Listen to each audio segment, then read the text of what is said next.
আমামা health care থেকে সঙ্গে আছি আমি মারুফ বিল্লাহ সাকি। আজকের পেশেন্ট হচ্ছেন একজন মালয়েশিয়ান প্রবাসী। প্রবাস জীবনে তিনি ভারী কাজ করতে হয়, যার ফলে পুরো দেহ অবসন্নতায় ছেয়ে গেছে। রাতে ঘুম থেকে ওঠার পর শরীর আর নড়াচড়া করতে পারেন না। শরীর কেমন যেন অবশ হয়ে আসে। ভারী কাজের ফলে পুরো শরীরে প্রচুর পরিমাণে চাপ পড়ে। সে চাপ সহ্য করতে অনেক কষ্ট হয়। কিন্তু প্রবাস তো প্রবাসী, কাউকে কিছু বলা যায় না, কোনো অজুহাত দাঁড় করানো যায় না।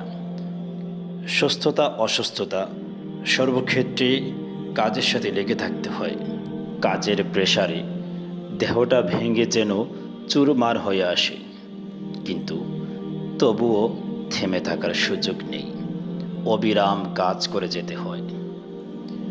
সে কাজ থেকে কিছুদিনের জন্য অবসর গ্রহণের উদ্দেশ্যে বাড়িতে আসছেন মাত্র 2.5 মাসের ছুটি নিয়ে।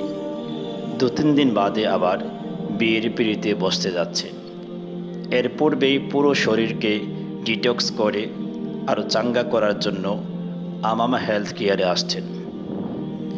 যথাসাধ্য চেষ্টা করছি পুরো বডিকে ডিটক্স করে দেওয়ার জন্য।